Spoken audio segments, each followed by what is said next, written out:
Oui, bonjour à tout le monde, à Bordeaux et ailleurs. Donc, je m'appelle Carole Omulinga Karemera, je suis une artiste vivant au Rwanda et je travaille pour une organisation qui est gérée par des femmes qui s'appelle Ishio. Ishio, ça veut dire le, le troupeau, l'enclos, de la formation autour des jeunes artistes et littérature, art de la scène, et voilà. Donc je vous appelle de Kigali en ce moment. Bonjour à tous. Alfred Tulot, donc fondateur du club pour l'UNESCO de La Rochelle. J'insiste pour le pour. Oui, actuellement coordinateur des projets, des actions, on en parlera tout à l'heure, des actions qui sont menées au sein de notre association. Je voudrais aussi remercier quand même les organisateurs de cette journée pour pouvoir débattre d'un sujet qui fait grand bruit, qui questionne beaucoup les ODD. Je pense que de plus en plus, voilà, le terme est là. Il va peut-être falloir effectivement faire le point sur tout ce qu'on entend. Voilà. Merci. Si, Jimmy Berthet, donc chargé de mission à l'Institut français, en charge du programme Accès Culture. Je remercie aussi évidemment les participants pour cette belle journée et ces échanges très intéressants. Sur le Fédération culturelle Afrique et Caraïbes, du coup, au sein de l'Institut français, on a évolué d'une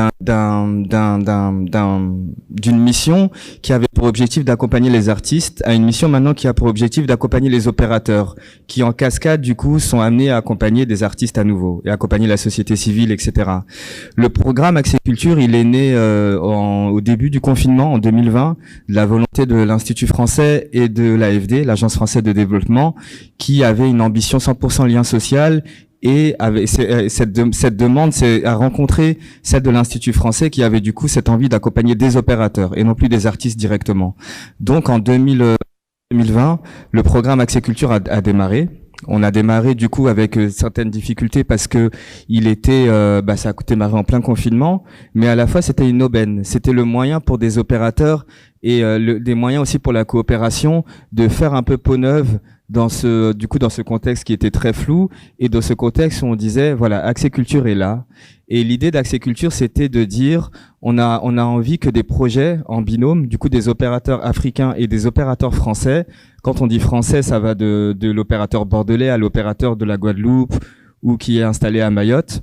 Face à la Réunion surtout, nous propose des projets. Du coup, nous propose des projets en binôme et nous propose des projets qui sont dans le domaine de la culture, bien évidemment, dans leur territoire, aussi bien dans des villes, en zones rurales, mais qui sont porteurs de liens sociaux. Du coup, on a fait un premier appel à candidature qui s'est soldé avec un grand succès, à peu près 800 candidatures, et on a décidé d'accompagner 16 projets pendant 3 ans et d'accompagner 21 projets pendant 1 an. Donc voilà, avec ce premier cru, on a eu d'excellents projets, notamment le projet de Carole, Issue Art Center avec le théâtre de la Poudrerie, qui fait partie de nos lauréats triannuels, et d'autres projets dont peut-être si j'ai le temps après je vous parlerai. Et on a fait un deuxième appel à candidature du coup au printemps dernier, où là on a sélectionné 27 opérateurs qu'on accompagne annuellement. Quand on dit on accompagne, c'est qu'on finance du coup le projet, mais à pas plus de la moitié. Ça reste de la subvention et on l'accompagne sur du petit investissement, du paiement de cachet, du paiement de voyage aussi souvent pour des opérateurs qui veulent venir en France ou se déplacer dans la sous-région. Et on accompagne, comme je vous l'ai dit, des projets qui sont des projets culturels mais porteurs de liens sociaux et qui plus est des projets qui ont pour ambition de rapprocher la culture des publics qui sont initialement éloignés. Donc on parle par exemple de façon un peu vulgarisante par exemple pour le projet du CDN de Château-Thierry avec par exemple le Grain des Arts Vivants à Ouagadougou, de faire de la culture avec des prisonniers. On parle par exemple pour le projet que tu connais bien au Sénégal, de faire projet autour de jeunes qui sont issus de zones rurales au bord du fleuve Sénégal. On parle aussi notamment de projets autour de l'écologie. Il y a le projet de Carole Ishua Center, mais aussi on a un projet autour de la danse contemporaine et l'écologie au Mali. Donc voilà un peu le type de projet qu'on soutient au sein d'Accès Culture. Voilà. Merci. Alors, un mot sur la place des artistes au sein de ces programmes que tu évoquais comme quelque chose qui avait évolué. Est-ce que il y a, comment dire, une évolution des programmes qui vont plus de l'aide directement aux artistes à des programmes de médiation qui sont censés mettre en rapport les publics éloignés de la culture avec les œuvres? Et quelle est l'évolution du rôle des artistes dans ces programmes? Et peut-être Carole pourra également revenir sur ce sujet-là. En fait, je ne sais pas si c'est une particularité du continent africain, mais on a remarqué depuis ces dernières années que de nombreux artistes devenaient des opérateurs culturels. Donc ça veut dire que petit à petit, ils s'éloignaient de leur activité purement artistique de recherche et qu'ils allaient chercher des subventions, qu'ils allaient chercher des soutiens techniques et financiers et qu'ils avaient du coup dû à leur expérience à l'international une expérience qu'ils avaient du coup sur laquelle ils pouvaient capitaliser et des structures sur lesquelles ils pouvaient créer et sur lesquelles ils pouvaient capitaliser et soutenir à leur tour d'autres artistes. Et je pense que c'est à l'époque, moi j'étais pas à l'Institut français, mais je pense que c'est cette dynamique que la coopération a voulu soutenir. Cette dynamique du coup qui va vers une industrialisation, qui va vers une organisation du secteur culturel dans ces pays. Et je pense que la place je pense qu'aujourd'hui que les artistes, pour suivre un peu les artistes émergents à travers d'autres programmes de l'Institut français comme Visa pour la création, je trouve, et on encourage aussi ça, que les nouveaux artistes, les artistes émergents trouvent leur place dans cette coopération. Dans la mesure où on va pas produire par exemple, on va pas produire un album directement, on va pas aller directement aider des artistes. Par contre, les instituts français localement vont offrir une scène ou vont offrir des opportunités à des artistes. Mais nous, à travers le programme Accès Culture notamment, ou à travers d'autres programmes d'appui, notamment appui aux opérateurs culturels, on va aller vers plus de structuration et aider souvent des opérateurs qui sont devenus des artistes qui sont devenus des opérateurs, les aider à se structurer et voilà, les aider à évoluer. Oui, merci. Mais je vais rebondir sur ce que Jimmy vient de dire. C'est qu'effectivement, l'artiste est beaucoup plus ancré dans son environnement natif et dans les communautés qu'on sert habituellement. Donc, c'est que ça fait 25 ans que je pratique ce métier. C'est vrai que je vois que les choses ont changé. On est passé de l'artiste individu à davantage un artiste un peu tentaculaire qui essaie non seulement de rapprocher des communautés, parce que c'est vrai qu'en tant qu'artiste, on a parfois accès à d'autres secteurs, d'autres expertises, d'autres disciplines. Et donc, c'est comme si on se faisait davantage lien que uniquement créateur. Et ça, je trouve que c'est très intéressant et c'est très propre aussi au continent. Même si avec la crise de Covid, on peut voir que les choses ont bougé partout. Là où vous êtes, en Amérique latine, etc. La façon dont on pense nos pratiques on voit qu'il y a un mouvement vers un rapprochement des disciplines et moins un isolement. Et donc, c'est vrai que la place de l'artiste ici, elle n'est pas simplement là pour faciliter le dialogue, mais aussi pour créer des espaces où on peut convoquer tous les savoirs. Et ça, je pense que c'est très important dans le programme, justement, Accès Culture aussi, et le lien social, c'est qu'on essaie, en tant qu'artiste aussi, de convoquer les savoirs sur le continent, les savoirs plus traditionnels, donc qui sont peut-être moins répertoriés, sauf dans les musées où vous vous trouvez, avec des savoirs plus modernes, entre guillemets, avec les nouvelles technologies, l'innovation, parce que c'est vrai que les artistes vont souvent vers ce qui est nouveau, ce qui est plus curieux, ce qui pose question. En tout cas, ce qui leur permet de regarder leur réalité différemment. Et donc, je trouve que de plus en plus, les artistes sur le continent essaient de faire ce lien entre l'ailleurs et ici, entre les savoirs anciens, des propositions ou des visions un peu futuristes ou des choses comme ça. Et ce qui a été dit d'important, je pense, dans les partenariats, c'est qu'il y a quelque chose qui s'est rééquilibré aussi au niveau des partenariats. Avant, parfois, dans les partenariats, il y avait davantage de hiérarchie entre les partenariats financiers, les partenariats artistiques, les partenariats communautaires. Et aujourd'hui, je trouve que dans la façon même dont les choses sont proposées aux artistes et aux organisations, il y a davantage un équilibre dans la possible participation de chacun. Et ça, je trouve que c'est très important pour nous qui travaillons avec les communautés aussi très proches, de voir que l'apport de chacun a une valeur. Et après, est-ce qu'elle est monétaire ou pas, ça c'est autre chose.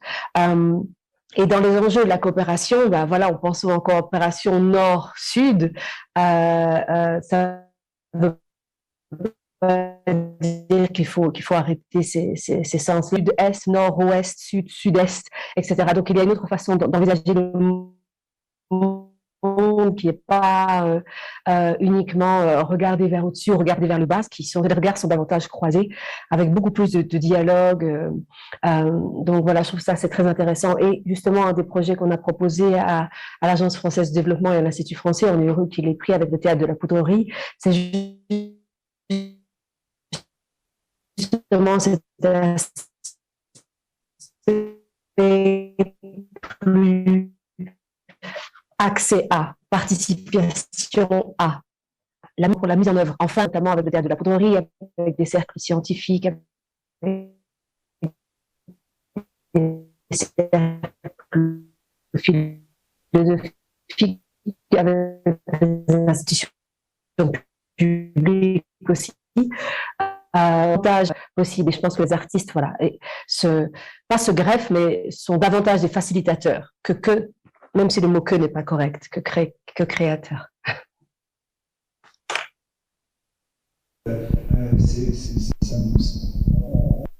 On dirait qu'il y a comment dire, il y a la matérialisation là dans ce que vous racontez tous les deux d'une véritable mutation du statut de l'artiste où à la fin du XXe siècle, enfin voilà, le XXe siècle était peut-être celui de l'engagement des artistes. Et les artistes engagés étaient souvent à la pointe de ce mouvement de solidarité du Nord envers le Sud. Et aujourd'hui, on voit cette double mutation. On passe d'artistes engagés à artistes acteurs ou actrices du changement, avec des projets qui sont concrètement ancrés dans les sujets qu'on aborde, plutôt que symboliquement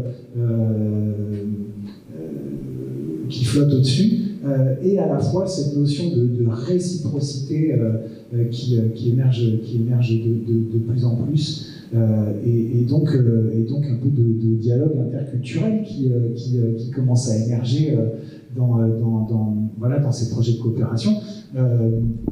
Alfred, on parlait tout à l'heure de la place des artistes et de l'œuvre dans votre travail d'éducation et votre approche interculturelle. Donc cette évolution-là du statut de l'artiste, est-ce que c'est quelque chose que vous abordez, et surtout cette dimension interculturelle, est-ce que tu peux nous donner un petit peu ton approche de ce sujet-là qui est vraiment au cœur de vos activités? Oui, tu as abordé directement la discussion. Donc je resterai un peu plus pragmatique par rapport à la définition de ce qu'on entend nous au Club UNESCO de La Rochelle, de ce travail avec les artistes. Il va arriver, mais avant cela, j'aimerais succinctement présenter un peu les actions qu'on fait pour parler justement d'interculturalité et arriver tout doucement à cette problématique artistique. Merci David. Donc, je vous ai préparé 5 petites diapos justement pour suivre et essayer de limiter le temps que j'aurai après pour la discussion, le débat. Tout d'abord, il faudrait rappeler très rapidement, on porte le nom de l'UNESCO, Club pour l'UNESCO. Alors, qu'est-ce que c'est? Il faut savoir qu'à travers son mandat multidisciplinaire dans l'éducation, les sciences naturelles et sociales, la culture et la communication, l'UNESCO est l'institution chef de ville des Nations Unies pour l'éducation en vue du développement durable, EDD. On parle d'EDD, donc éducation, et bien sûr, ils sont liés aux objectifs ODD du développement durable. Et là, on a un message très clair, l'ONU et l'UNESCO, peut-être même utopique pour certains, façonnons ensemble réunissons-nous autour de 17 objectifs du développement durable pour construire un monde de justice, de solidarité et de paix. Je crois que c'est ce qu'on recherche tous. C'est pas simple. Donc, en tout cas, pour le club UNESCO et les membres actifs qui le font vivre, on a essayé de mettre en place, depuis la création du club en 2010, ce club se mobilise pour promouvoir les valeurs de l'UNESCO, en privilégiant les rencontres et les dialogues interculturels à travers 5 actions éco-citoyennes et solidaires pour le développement durable et la cohésion sociale au niveau local et international. Je reviendrai juste avant, Joseph, s'il te plaît, sur les 5 diapositives. Alors, 5, ça va aller vite, 5 actions qui sont toutes différentes les unes des autres. Une sur une navigation patrimoniale, c'est un projet qu'on a mis en place tout au début de la vie du club. Des expositions, justement, avec des conférences, des missions éco-solidaires, entre autres au Sénégal, des formations et des campus à La Rochelle, mais aussi au siège de l'UNESCO à Paris. Il faut rappeler qu'on a la chance d'avoir le siège de l'UNESCO à Paris, et donc ça nous donne l'opportunité, on verra après, d'aller débattre avec des chercheurs, des spécialistes de sujets, directement à la maison mère. Et puis, on va parler aussi des commémorations. Et dans les commémorations, on verra en fin de la 5e diapositive où là, le côté artistique, il va avoir beaucoup d'importance pour nous sur un sujet assez brûlant. Voilà. Donc, voilà un peu l'entrée. Deuxième diapositive. Merci, Joseph. Les navigations patrimoniales, très rapidement, c'est un outil pédagogique d'éducation qui vise à sensibiliser et initier les jeunes générations et le grand public à la connaissance et à la protection du milieu marin. On pourrait croire qu'à La Rochelle, ça y est, il y a l'eau, il y a la mer, et tout le monde connaît bien ce territoire, donc sur les pertuis charentais, qui est un beau terrain de jeu entre les îles d'Oléron, les îles de Ré, l'arsenal de Rochefort, et La Rochelle. Il est connu sans être tout à fait correctement connu. Parce qu'en fin de compte, très peu de gens naviguent. À part les clubs de sport, bien sûr, ne me faites pas dire ce que j'ai pas dit. Mais on s'est aperçu, et moi, dans mon travail d'éducateur spécialisé, j'ai pu interroger des jeunes qui, justement, étaient à la recherche d'emploi ou de formation. Et quand je leur posais des questions avec mes collègues sur leur futur, on s'est très rapidement aperçu que sur plus d'une centaine de jeunes, très rapidement, et puis ça s'est confirmé après, toutes les années d'après, très peu, voire pratiquement, c'était pas du tout, avaient des orientations liées avec un métier de la mer, directement lié à la mer ou indirectement lié à la mer. En fin de compte, on s'est aperçu qu'il y avait une coupure, une césure entre ce côté culturel, justement, que nous offrait le littoral. Alors ça s'explique, on le verra après, le pourquoi du comment. Donc nous, on a voulu corriger ça, et on a conceptualisé un projet en se posant toutes les questions, en travaillant bien sûr en partenariat, et surtout aussi avec les expériences que j'ai eues, et en tant qu'éducateur, puisque je suis de formation, je le répète. J'ai aussi travaillé, en fin de compte, dans les 3 secteurs de l'éducation. Au niveau français, c'est animateur socio-éducatif. J'ai fait les colonies de vacances, on en parlait tout à l'heure, à la première table ronde, les CMEA, l'éducation populaire, voilà, ça, super, directeur de centre de loisirs et de vacances, j'ai travaillé dans les centres sociaux. J'ai été éducateur pour des jeunes en grande difficulté sociale, et j'ai été aussi enseignant pour les mêmes jeunes que je retrouvais au sein de l'école. Donc 3 métiers différents, 3 casquettes différentes, avec tous l'intérêt que il y a des jeunes qui vont du centre de loisirs à l'école, au club de sport, mais aussi, bien sûr, à l'école. Et c'est le même jeune. Et pourtant, c'est des fois des méthodes pédagogiques un peu différentes et autres. Voilà. Donc, ce projet des navigations patrimoniales, il est né comme ça. Par un constat, personne navigue, et comment connaître sa culture et son territoire si, effectivement, voilà. On peut passer un peu, s'il te plaît, Joseph. Voilà. Donc, premier projet. Deuxième projet, ça a été une découverte sur les expositions. On a la chance, avec l'UNESCO, on leur a demandé de nous passer des belles expositions qu'ils ont régulièrement sur leur grille, pour ceux qui connaissent bien. Donc on leur a demandé, puisque ces expositions sont en rapport souvent avec les journées internationales, sur des faits de la société de tous les jours, Alors, ils peuvent être culturels, ils peuvent être, on parle de nature, on parle bien sûr d'écologie et autres. Donc on les a demandés et on développe ces expositions qu'on accueille dans différents lieux d'exposition de la ville de La Rochelle, mais aussi dans les collèges, les lycées et les centres sociaux. Et l'université aussi, avec qui on travaille beaucoup. Les interventions, on fait intervenir des médiateurs culturels et des conférenciers, et on attaque les travaux d'art plastique aussi réalisés avec les visiteurs, avec les animateurs, les enseignants et les artistes, avant, pendant et après. C'est-à-dire qu'une exposition, c'est pas seulement quelque chose qui est figé, nous on l'a pour créer le questionnement et répondre à des questions. Mais ceux qui répondent à ces questions, c'est les propres élèves qui viennent ou les gens qui viennent avec nous, en tout cas pour ceux qui veulent. Voilà, ça, ce sont... alors on peut voir d'ailleurs, il y a des thèmes comme les chemins de l'école, on a UNESCO Green Citizen, c'est un projet totalement écologique sur l'ensemble des projets internationaux, sur l'ensemble de la planète.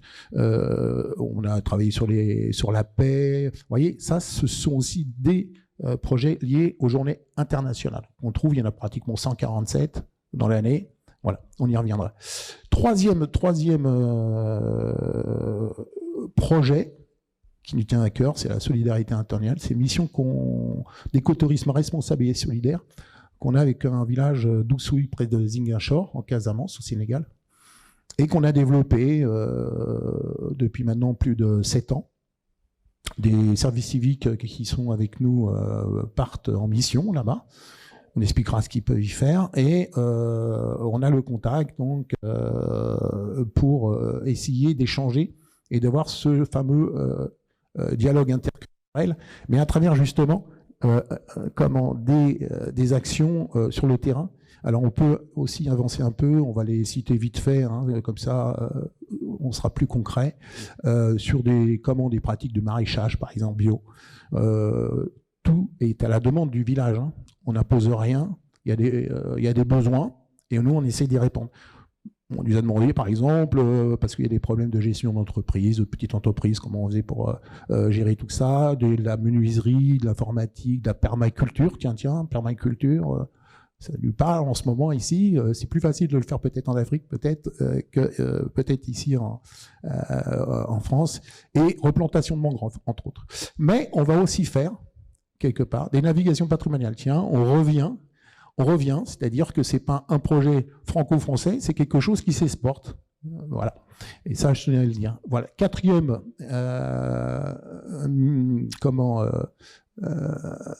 action. Je crois que même c'est la cinquième. Formation et campus. Alors nous, au niveau du club, très rapidement, on s'adresse aux élèves des écoles, des collèges et des lycées, des stagiaires universitaires et des centres de formation, des volontaires en service civique, et bien sûr à nos membres actifs et à nos bénévoles. Dans le cadre des chemins de la citoyenneté, ça c'est important, je parlais des journées internationales, on va définir 7 dates dans l'année sur lesquelles on va travailler un sujet. Et on va pas le travailler seulement en disant on va faire un événement commémoratif de la journée de la femme ou de la journée de la déclaration universelle des droits de l'homme qui se passe le 10 décembre, on va travailler. Et là on va puiser avec les gens qui nous suivent dans tout ce qui va être culturel, tout ce qui va être artistique, pour le présenter d'une façon détournée des fois, pas directement, parce qu'on sait qu'on serait pas vu, pas compris ou autre.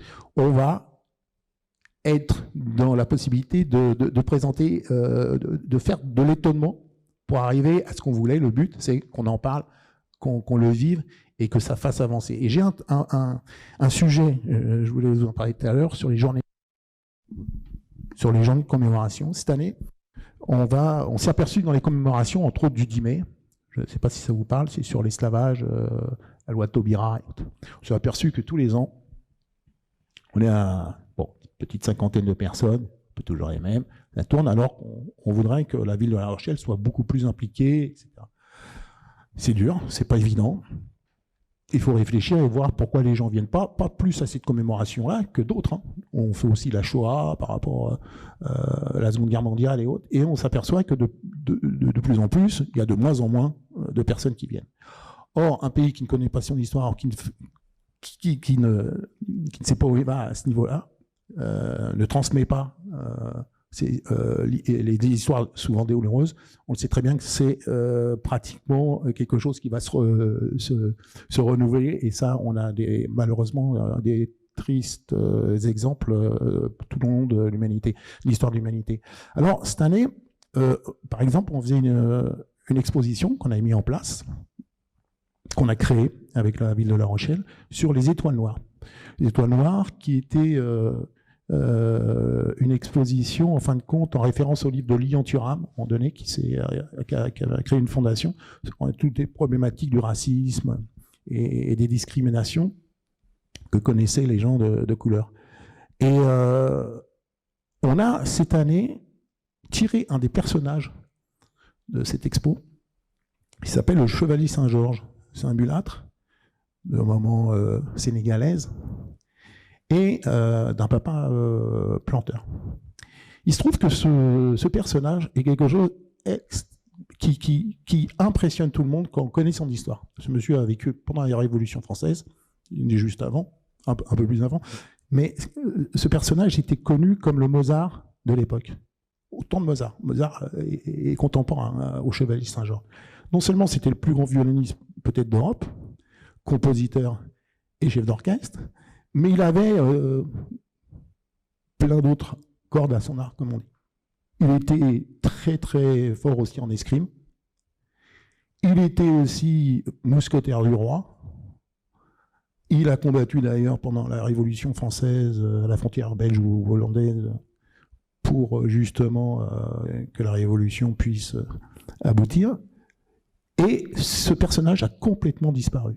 Mais complètement, entre autres, avec Napoléon Bonaparte, qui a fait détruire ses œuvres musicales, connues dans toute l'Europe. Cette année, on a décidé justement d'appeler autour de nous nos partenaires artistes pour commémorer et pour faire connaître ce personnage. Mais pas en disant, regardez, il s'appelle Saint-Georges, on n'en a jamais parlé, etc. On va recréer une déambulation dans l'ensemble de la ville de La Rochelle, dans des lieux symboliques. On va demander à certains de recréer à travers son histoire une sorte de fil conducteur de l'histoire de Saint-Georges, toute cette histoire avec l'esclavage. Mais qu'elle soit entendue avec, effectivement, des artistes qui vont, eux, pouvoir trouver les mots, les gestes, les compositions, comme l'était Saint-Georges. Et on espère que les passants dans la ville de La Rochelle soient attirés dans un premier temps par le spectacle. Des gens en habit d'époque, des violons, des scènes théâtrales, retraçant la vie de Saint-Georges et d'autres, et que de la question, mais que se passe-t-il? On s'intéresse sur à mesure à la problématique de l'esclavage, qui se répercute jusqu'à notre époque, et j'en finirai pour l'instant pour la présentation, sur des fléaux de notre société, les discriminations, le racisme, etc., etc. Voilà un peu là où la culture et le côté artistique, pour moi, il n'a pas besoin d'être affiché dans les 17 objectifs du développement durable. Ils sont inclus, ils sont là. À nous de capturer ces artistes ou ce côté culturel pour en faire quelque chose de nouveau et le proposer à d'autres personnes, même sur des sujets dramatiques. Tout à fait, David. Et alors, c'est très intéressant d'avoir cette variété d'approche-là, parce que l'expression artistique, c'est vraiment un support pédagogique pour parler des objectifs de développement durable.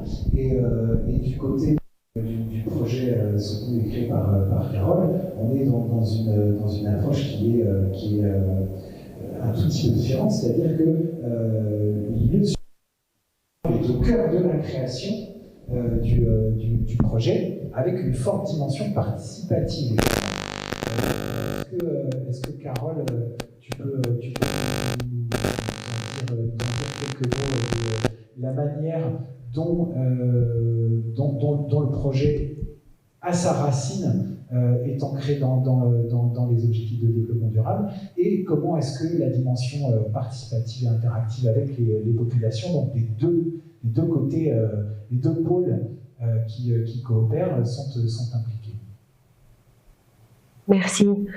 Alors, comment ça s'ancre dans les objectifs?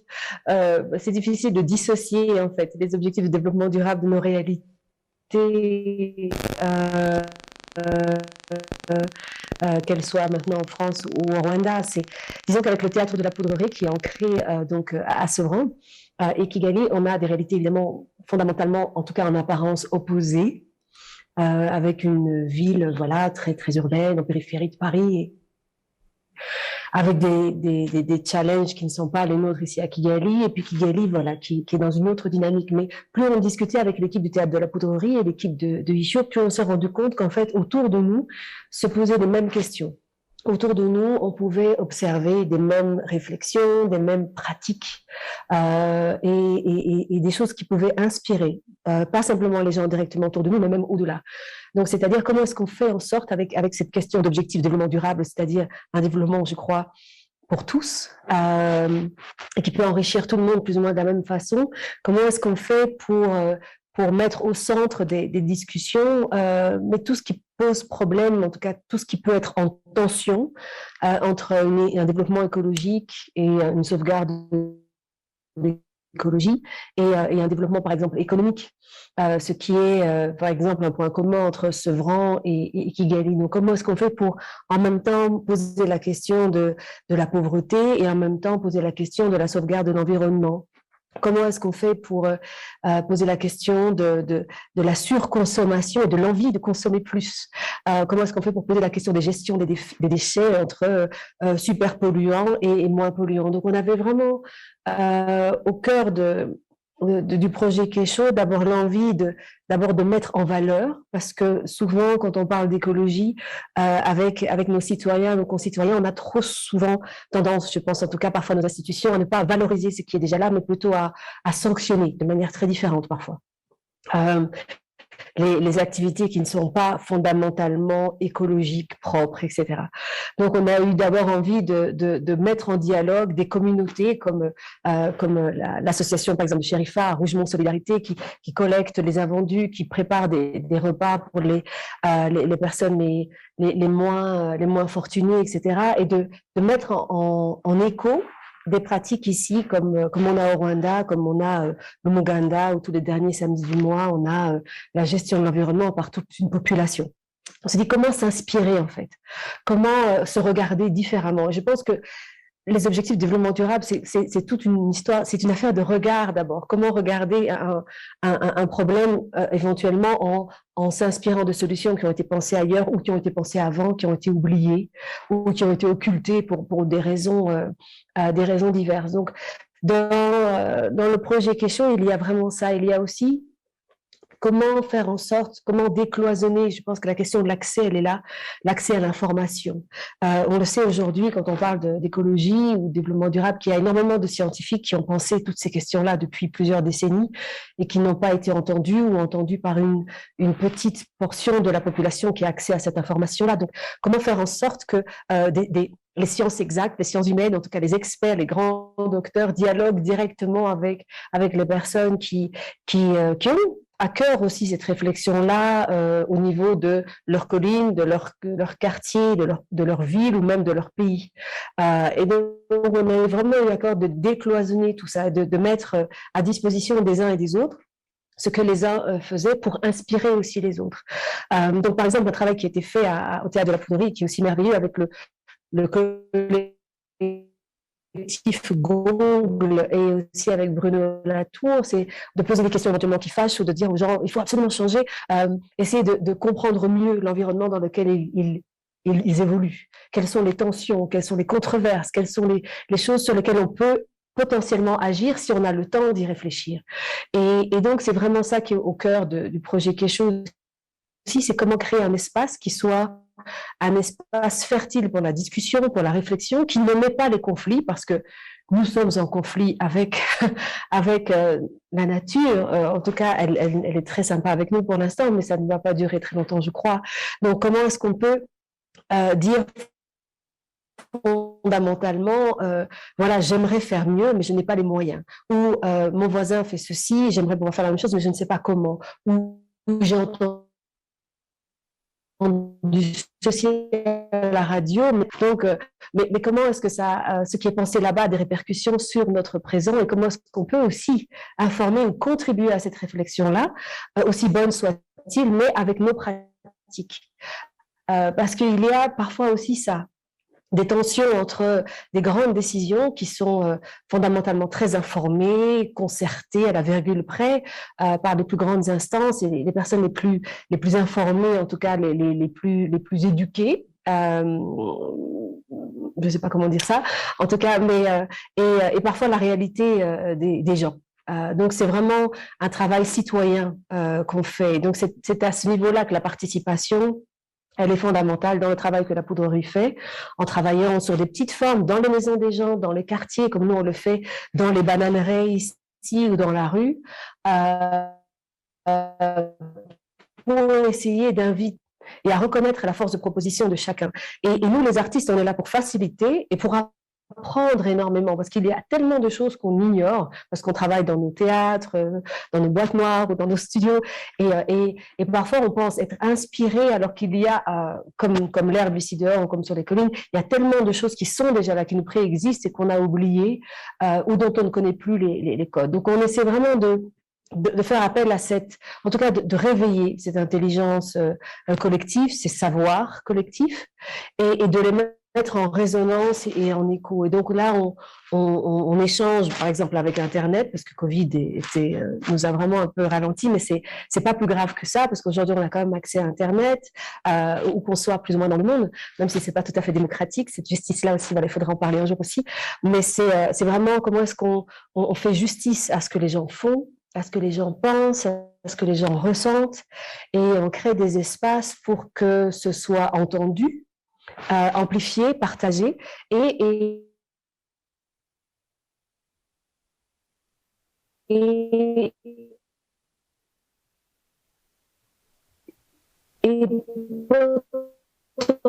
potentiellement traduit de manière artistique. Ce qui se passe actuellement, parce qu'on sent qu'il y a beaucoup d'anxiété, il y a beaucoup de questions. Alors nous, on essaie juste de traduire les questions si elles sont posées dans une langue et que la réponse existe dans une autre langue. On essaie vraiment simplement de traduire ces choses-là. Et donc ça, je pense que ça enrichit terriblement les pratiques artistiques. Qu'on soit avec Valérie Suner et toute son équipe à la Poudrerie comme ici, tous les échanges qu'on a même par Internet avec nos philosophes qui se parlent et qui se racontent sur quel est notre rapport à la nature, quels sont nos tabous, pourquoi, qu'est-ce, et comment est-ce qu'on vit avec ça, et comment est-ce que ça se vit en France avec des jeunes en Sciences Po, avec des étudiants, parce que ce que Monsieur de La Rochelle disait aussi, qui est très intéressant, c'est comment travailler en fait avec les petites pousses aussi, avec ceux qui vont hériter de ce monde sans les rendre, comment dire, sans les doter d'outils pour comprendre, ni les rendre acteurs de cet héritage.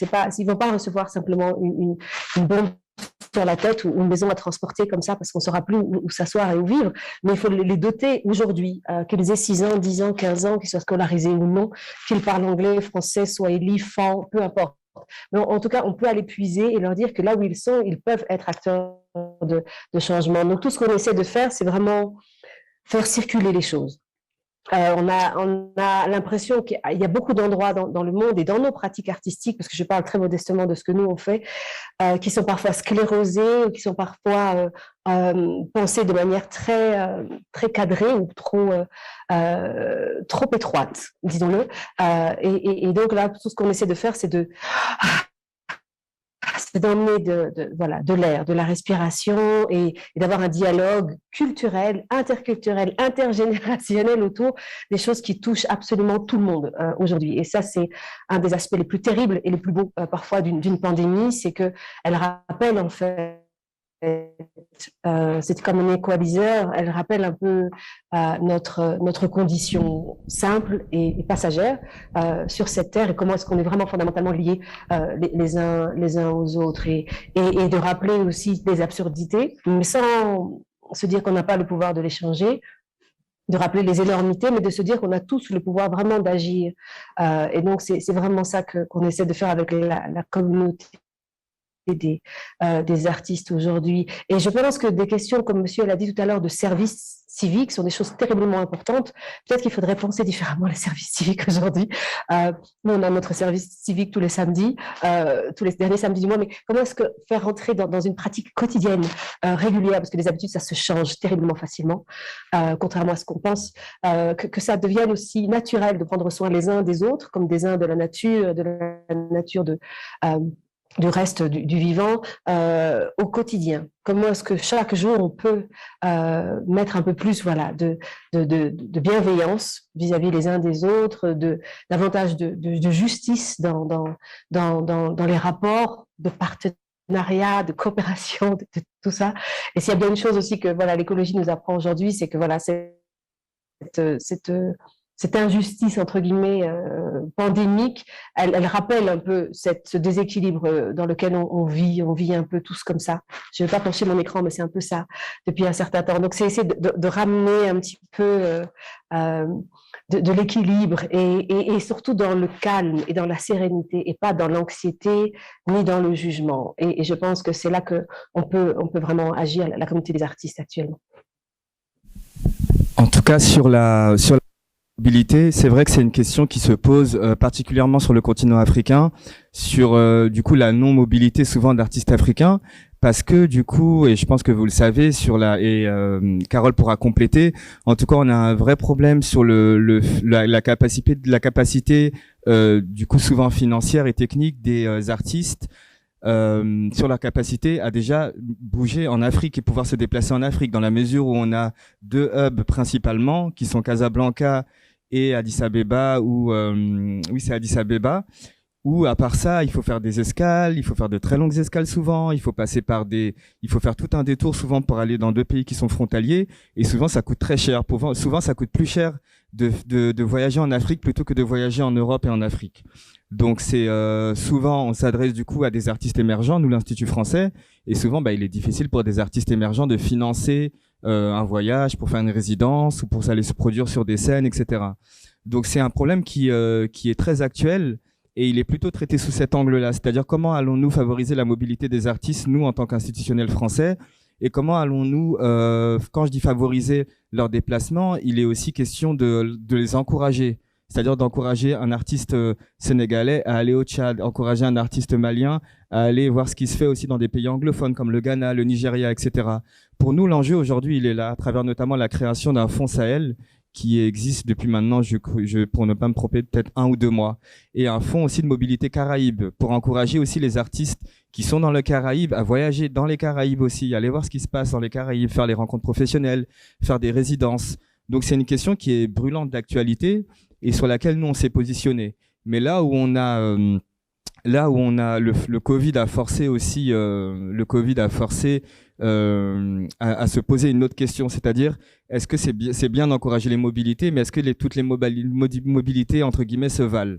Alors là, on a du coup multiplié évidemment les rencontres virtuelles comme aujourd'hui, et on essaye d'organiser des rencontres qui sont beaucoup plus où on capitalise beaucoup plus. C'est-à-dire là, par exemple, sur le programme AWA, ils sont actuellement dans une université d'été où là, l'idée c'est de pas financer comme ça de la mobilité d'artistes sur des one-shots, mais de financer la mobilité de tout le secteur. C'est-à-dire on convoque des artistes, des chercheurs, des professionnels et des opérateurs à venir à un endroit au même moment. Et là, du coup, ça nous permet de capitaliser, de faire passer le même message, de réfléchir ensemble. Et ça permet, du coup, aux artistes de ressortir là et aux opérateurs, entre guillemets, grandis ou avec des idées, inspirées, etc. Donc, c'est pour l'instant, c'est moi comme ça que je l'appréhende. Et c'est vrai qu'en tout cas, sur Accès Culture, qui est un programme aujourd'hui qui compte 63, qui soutient aujourd'hui 63 projets. Et l'idée de l'Accès Culture, c'était de justement réfléchir à notre capacité qu'on a à financer des projets qui souvent se déroulent sur un double territoire. Même si l'idée d'Accès Culture, c'était de financer des projets qui principalement ont lieu en Afrique, à destination, comme je vous l'ai dit, de publics qui sont éloignés initialement de l'offre culturelle, l'idée c'était de voir un peu les binômes, comment ils allaient réagir sur cette idée de coopération entre la France et l'Afrique. Et ce qu'on a vu, et justement le projet de Carole s'illustre bien, et c'est pour ça que c'est bien qu'on soit en duplex aujourd'hui avec elle, c'est qu'il y a une capacité d'adaptation qui a été réelle et qui a été énorme. C'est-à-dire que Accès Culture, moi je suis arrivé en poste sur Accès Culture le 1er mars, la crise sanitaire, les premiers confinements, je crois que c'était le 17 mars, et du coup il a fallu réagir tout de suite avec des projets souvent qui ont été un appel à candidature qui a été fait du coup virtuellement, et ensuite des projets qui devaient être mis en œuvre à partir de septembre-octobre 2020. Et là, certains projets avaient du coup déjà pris tout ça en compte, c'est-à-dire qu'ils avaient préparé ça, ils avaient eu l'idée de faire des contenus et de s'adresser à des publics dans le monde entier. Et justement, ce qui m'a beaucoup surpris dans le projet d'Issue Art Center et du Théâtre de la Poudrerie, c'est que leur premier format était un duplex organisé entre du coup le Théâtre de la Poudrerie à Sevran et Kigali, mais vraiment d'une très remarquable, très fluide, et dans ce truc un peu aussi de dire ok, on s'empare d'un contexte, on réagit face à une crise du climat, mais aussi une crise du lien social avec le Covid, et on en fait quelque chose de très fluide et on en fait quelque chose de positif. L'idée, c'était voilà de passer un image positif et de passer comme tu l'as dit tout à l'heure, quelque chose d'inspirant, quelque chose de frais, quelque chose qui donne envie de coopérer. Et vraiment, avec ces cultures, naturellement, et c'est intéressant, on a beaucoup de projets qui sont allés vers ça, qui sont allés vers du positif, des projets aussi qui, il faut le dire quand même, ont été soutenus et sont financés sur la base de binômes qui, pour la plupart du temps, se connaissaient bien. On a beaucoup de binômes aussi qu'on a découverts, mais on a aussi, quand on a lancé l'appel à candidature en ligne, on a demandé aux opérateurs, du coup, de nous expliquer un peu quelle est leur relation en tant que binôme. Et de savoir, par exemple, comme le projet Issue Art Center, il y avait déjà eu des petites collaborations, mais par exemple, le projet Blomba au Mali, entre le Festival Africolor et Blomba, qui est un complexe culturel à Bamako, on s'est rendu compte que voilà, c'était une coopération. Donc l'idée, c'était voilà de conforter ces binômes, de conforter aussi leur partenariat et aussi de conforter leur envie de travailler ensemble, parce que finalement ces gens-là, ils nous ont pas attendu Accès Culture pour travailler. Nous, on est venus juste en soutien pour encourager, pour les aider du coup à réfléchir à d'autres choses. Et le Covid est arrivé et voilà un impératif. Il y a eu cet impératif là de travailler à distance et la plupart des projets l'ont saisi et ont fait tout de suite quelque chose de neuf, de nouveau, de vie. Je ne sais pas si voilà, j'ai répondu à la question, mais voilà comment la mobilité s'est un peu imposée et voilà ce qu'on a réussi à en faire.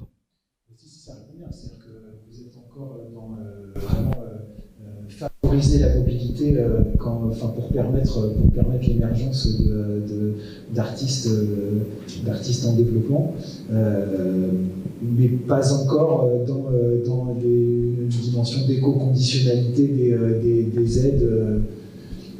Sur ça, non, on n'est pas vraiment sur l'éco-conditionnalité et c'est vrai qu'en Afrique, on a le problème, c'est qu'il n'y a pas de structure, c'est-à-dire à part l'avion pour voyager, par exemple, entre le Mali et le Sénégal, qui sont deux pays frontaliers, et ben c'est très difficile. À part, on peut pas encourager les artistes et les opérateurs à prendre la route.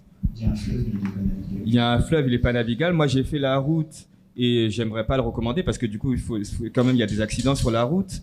Et voilà, il y a des routes aussi qui ne sont pas sûres, notamment, je pense à ces routes du Sahel. On sait que souvent, c'est des routes qui sont un peu incertaines, qui sont pas très sûres, etc. Donc, le moyen le plus sécurisé, finalement, reste l'avion. Et si on veut que les artistes se rencontrent, si on veut qu'ils fassent des résidences, qu'ils prennent aussi en expérience, etc., la manière, on va dire, c'est d'encourager la mobilité. Et malheureusement, elle se fait aujourd'hui en Afrique par l'avion. Ouais, on est dans une zone de paradoxe. L'autre, est-ce qu'il y a... 30 minutes, je crois. Très bien. Est-ce que vous voulez réagir sur cette question de la mobilité ? Ouais, la mobilité, moi je vois sur deux exemples concrets, il y a cette mobilité vraiment à distance. On parlait d'Afrique, effectivement. Prendre l'avion, maintenant, on va se reposer pas mal des questions, savoir est-ce qu'il faut ou pas. Mais moi je parlerai aussi de la mobilité proche des villes. On sait très bien qu'il y a cette mobilité qui est une catastrophe. Aujourd'hui, ne pas être mobile, c'est un handicap sérieux. On peut pas rejoindre son travail et tout ça. J'ai fait tout un mémoire sur des jeunes qu'on appelle les rurbains, rural-urbains. Des jeunes qui viennent au lycée en ville, Rochefort, La Rochelle par exemple, et qui le soir prennent le bus pour aller rejoindre à 20 km par exemple, 20-30 km leur habitation. Et là, hop, isolement complet. Donc il y a cette mobilité aussi rapprochée qu'il va falloir... Il y a tout un mode de vie à changer. Moi personnellement, je viens de le faire parce que j'ai de la chance, j'habite dans le centre-ville de La Rochelle. Je viens d'éliminer ma voiture et ce n'est pas un problème. Je suis libéré, j'ai plus de voiture, j'ai plus de problème de garage, de dépenses inconsidérées. Je loue les voitures électriques qui commencent à arriver, ou très très peu, je me déplace maintenant avec ce moyen de transport. Je le fais parce que j'ai la possibilité. J'ai tout autour de moi. Mais je serai à 5 km de La Rochelle, je serai dans cette incapacité de le faire. Donc il va falloir aussi changer toutes nos habitudes, je crois. Et ça m'a fait rire parce que j'étais au Cambodge encore juste avant la pandémie. Et quand on va au Cambodge, en ce moment, c'est beaucoup les scooters qui... Et moi, je me rappelle, petit, on me présentait toujours des documentaires sur la Chine, sur le Cambodge et tout ça, l'Asie en général, il y avait beaucoup de vélos. Depuis, ils ont lâché le vélo, ils ont pris les scooters. C'est nous qui avons pris les vélos, alors qu'on avait les voitures. Enfin, c'est un capharnaüm, cette histoire, par rapport à cette mobilité. Je pense que ça va s'arranger par rapport à des nouvelles technologies. Il y a des choses qui arrivent. Nous, on s'est posé la question sur les navigations patrimoniales. On a un bateau qui marche à la voile, mais aussi au moteur. Un jeune vient de dire, mais là, développement durable, super, mais le moteur, là, c'est du fuel? Oui. CO2? Oui. Vous faites quoi? Normalement. Mais pour pouvoir faire ce qu'on a à faire sur la voile, il faudrait 2-3 jours.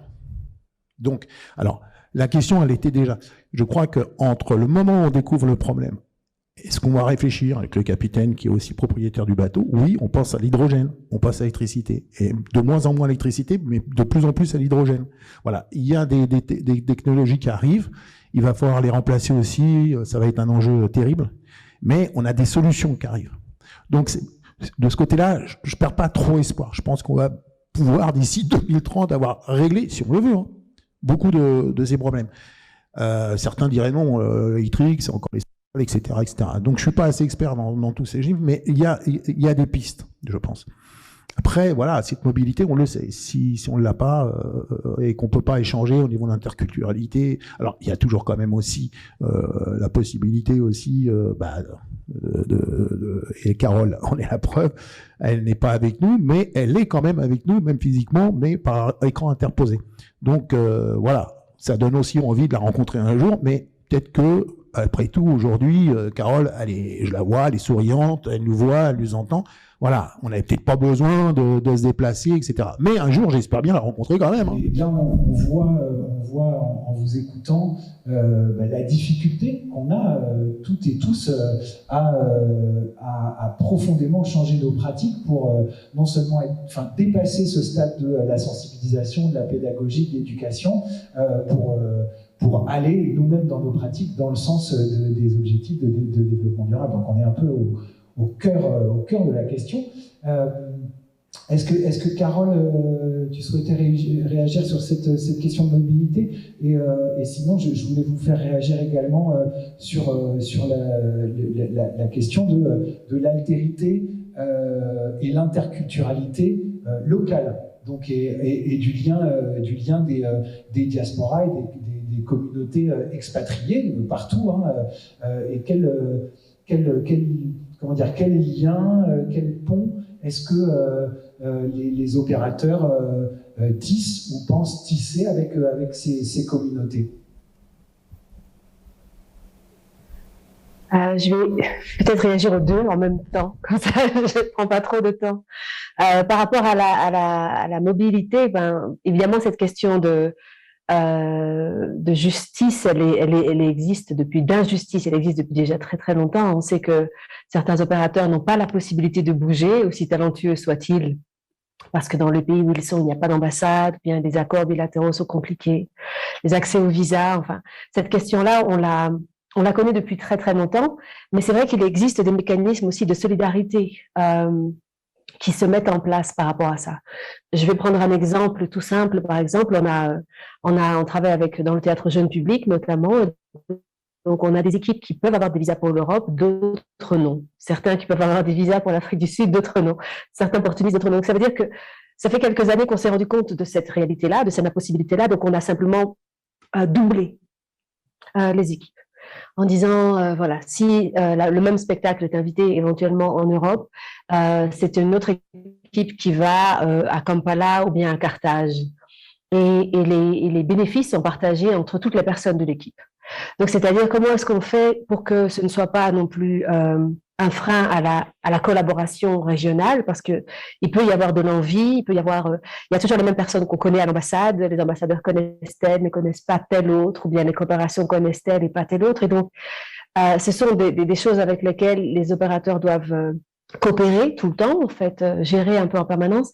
Mais par rapport à l'écologie, je dirais que, comme Jimmy l'a mentionné, il y a déjà cette impossibilité de circuler entre nos régions. Qui est de plus en plus problématique. Il fut un temps où l'Afrique de l'Ouest était relativement pacifiée. On les enviait beaucoup. Par exemple, nous, l'Afrique centrale, en disant les gens en Afrique de l'Ouest pouvaient passer d'un pays avec des caravanes, littéralement, de musiciens, de comédiens qui passaient du Bénin à la Côte d'Ivoire. Et c'était des choses qui allaient de soi. Aujourd'hui, avec la problématique de l'insécurité, du terrorisme, etc., ce n'est plus là.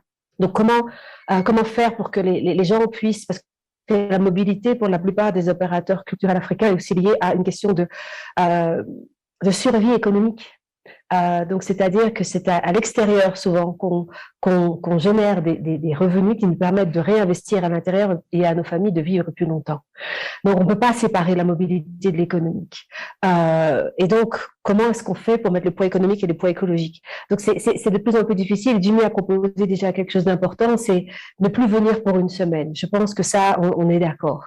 Ou pour un jour, aussi prestigieux soit l'invitation, de se dire on ne va pas venir, on sera avec vous mais on ne va pas venir. Ou si on a les moyens d'avoir des billets d'avion qu'on ne peut plus utiliser, ben on les utilise et on les sépare en accès à Internet pour 25 personnes au lieu d'avoir un billet d'avion pour une personne, afin que les gens puissent arriver à participer au même événement et en bénéficier de la même façon. Donc, il y a beaucoup la question de l'accès déjà aux nouvelles technologies, à la mobilité, sont aussi des questions démocratique pour moi. Donc, ce sont des choses, quand on se dit que nous, on a par exemple la possibilité de faire des choses au Rwanda parce que le pays est plus posé pour l'instant, ou voilà, en tout cas dans le moment présent, que l'Ouganda ou que le Congo pour l'instant, comment est-ce qu'on fait pour mettre en place des choses qui permettent aux gens de venir en bus ou littéralement presque de venir, voilà, même en voiture ou presque à vélo, de Goma, de Bujumbura, de Kampala, pour essayer de créer ce qu'on voudrait créer avec d'autres ailleurs, mais de le créer ici et de le partager avec davantage de personnes, mais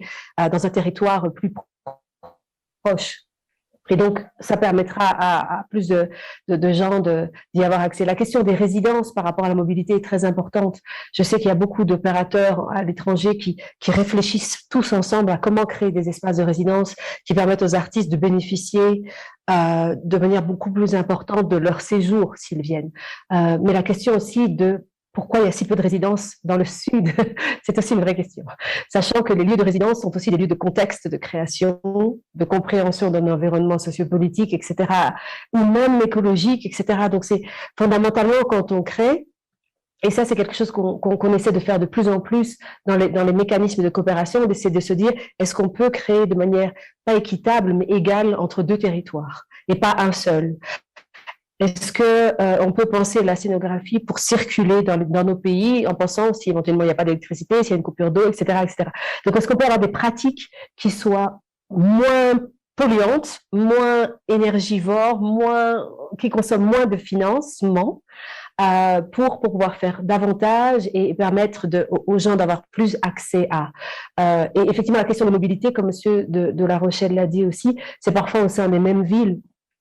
La question de nos infrastructures culturelles, elle est toujours là aussi. Ça veut dire que s'il n'y a pas d'espace pour rencontrer les créateurs, la culture, etc., qui sont mis à disposition par le gouvernement, je sais qu'en Europe, il y a, comme en France, des centaines et des centaines et des centaines d'espaces culturels qui sont pas trop loin des gens, on va dire à moins de 10 kilomètres, éventuellement au moins de 3 kilomètres à pied. C'est pas le cas quand vous vivez, je sais pas moi, à Lubumbashi, ou si vous vivez à Brazza, ou si vous vivez à Musanze, ici au Rwanda. Donc, comment on fait même pour créer cet espace d'accès dans une mobilité à pied, à vélo, et ça, je pense qu'il faut repenser, ça a déjà commencé, les modèles de financement. Comment est-ce qu'on peut imaginer que sur un financement de 5 000 €, il y a 500 qui soient disposés uniquement à la mobilité pays, intra-villes, à l'intérieur d'eux ou entre les villes avoisinantes pour que en bénéficient davantage les personnes qui éventuellement n'auraient pas accès à ces choses-là. Donc, on essaie vraiment de part et d'autre, les acteurs culturels, comme les partenaires financiers, comme les gens de la coopération, de réimaginer ces espaces de rencontre et de dialogue afin qu'ils soient moins en termes de ressources, qui consomment moins, mais qui permettent à davantage de personnes. Donc vraiment, pour moi, la question de la mobilité, elle est liée à tout, à la démocratie, à la justice en général. Et pour le rôle de diaspora, je pense que c'est aussi très important. Il y a parfois encore une fois, c'est pour des raisons, je pense, principalement économiques ou d'accès aux fonds, au financement, aux études, à l'éducation, etc. Il y a parfois des disparités ou des incompréhensions entre les gens de la diaspora et les gens des pays dont ils sont originaires. Comment est-ce qu'on peut en fait encourager, renforcer le lien entre les acteurs culturels et les artistes, ce sont souvent des individus de la diaspora, avec les communautés des pays dont ils sont originaires, afin que ces liens-là ne soient pas empreints de tension parce qu'il y a une réalité économique qui est parfois rêvée, des artistes à l'étranger, et du coup on a l'impression que cette distance-là, elle est plus simplement géographique. Elle bénéficiait même de l'expérience vécue, des réseaux, parce que c'est important aussi les réseaux, et des savoirs acquis des artistes de la diaspora au bénéfice des communautés des pays dont ils sont originaires. Donc comment est-ce qu'on peut essayer de faire en sorte que ces liens-là soient moins tendus, soit plus enrichis dans les deux sens, et que la plupart des artistes éventuellement de la diaspora ne reviennent pas simplement avec je vais être difficile et dur ici, avec éventuellement des billets de l'Institut français pour revenir dans leur pays présenter leurs livres, leurs œuvres, mais qu'ils puissent venir aussi en résidence chez eux. Parce que je crois que c'est pas facile d'imaginer qu'un artiste ghanéen puisse obtenir une résidence chez lui au Ghana, parce qu'on pense qu'il est originaire de ce pays-là. Donc, comment est-ce qu'on peut demander à un artiste togolais de venir en résidence à Kinshasa, un artiste guinéen qui vit à Paris de venir en résidence à Kigali, etc. Donc, une sorte de réancrage, pas forcément vers le pays d'origine, mais vers d'autres régions d'Afrique aussi, parce que je pense que quand ils retournent aussi en Europe, ils ont aussi cette capacité à partager et à enrichir aussi leur réalité et leur réseau artistique là-bas. Et leur pratique, bien sûr. On avait vraiment cette envie, du coup, de faire avec la diaspora, de faire pour la diaspora, et qu'on ait des projets Accès Culture portés par la diaspora. Pour moi, il y a deux choses. Je considère que des artistes qui ont évolué en Europe, aux États-Unis, etc., africains, qui, du coup, souvent ont transité au fond des tournées internationales. Je pense notamment à des artistes... un pays comme le Mali, par exemple, qui a 13 artistes internationaux qui sont constamment sur les 5 continents. Quand ils reviennent dans leur pays d'origine, et tout à l'heure, Carole l'a bien dit, c'est du coup de l'argent. Ils reviennent avec des devises. Souvent, ils aménagent des centres culturels. Ils prennent des jeunes sous leur coupe. Ils font voyager tout un orchestre avec eux dans le monde entier, etc. Donc pour moi, je considère aussi ces artistes comme membres de la diaspora. Et après, il y a la diaspora aussi de la deuxième génération, c'est-à-dire des jeunes comme moi qui du coup ont eu des parents africains qui ont émigré dans les années 80 et ils ont eu des enfants en France, etc. Et nous, jeunes de la diaspora, on retourne dans le pays d'origine de nos parents, comme moi je l'ai fait un moment au Mali en tant que ripat, où voilà, on va investir dans le pays d'origine de nos parents. Et là, du coup, la thématique, elle est très intéressante dans la mesure où je sais qu'en tout cas en Afrique de l'Ouest, pour avoir organisé des chantiers de solidarité, il y a un réel engouement des jeunes, du coup, de cette génération de jeunes nés dans les années 80-90 autour de thématiques de développement. C'est-à-dire, on va aller aménager un puits, on va aller aménager une bibliothèque, on va aller rénover des salles de classe, etc. Et sur la culture en elle-même, l'engouement, il est différent, ou il se situe pas à cet endroit. Et du coup, on voit, mais là maintenant, ça commence parce que du coup, c'est une génération qui est toute récente, parce que la plupart des gens, des gens qui ont migré en Europe, l'immigration en tout cas subsaharienne, c'est les années 70, 80, voire même 90. Et du coup, on le voit maintenant que cet intérêt, il est de plus en plus grandissant et il doit être stimulé. Mais le cœur de l'intérêt des jeunes de la diaspora, il est soit économique à travers et d'ailleurs, on l'a vu avec l'émergence des agences de ripat, on parle de plus en plus du phénomène des ripat. Il est soit économique ou soit du développement, vraiment, c'est-à-dire les puits, etc., comme je voulais évoquer. Et sur la culture, c'est un peu, c'est pas la même chose. Et comme le dit Carole, des fois, il peut y avoir une confrontation où les artistes ou les opérateurs qui sont installés sur le continent ne comprennent pas vraiment nous ce qu'on vient faire sur le continent, en tout cas dans le domaine culturel.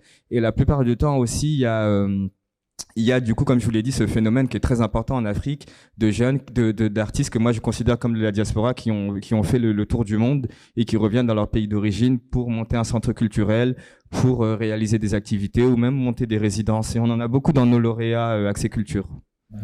En tout cas, justement, j'avais pas complètement fini d'expliquer tout le projet. Et dans le projet qu'on essaie de monter cette année, donc sur La Rochelle, non seulement il y aura cette population et ces artistes qui viendront proposer leur spectacle, on va dire ça comme ça, mais on va mettre au point entre Gorée, Sénégal, la Guadeloupe, Memorial Act, le musée qui a été fait spécialement sur l'esclavage, et La Rochelle, Port-Négrier. On va essayer avec les élèves qui vont présenter chacun.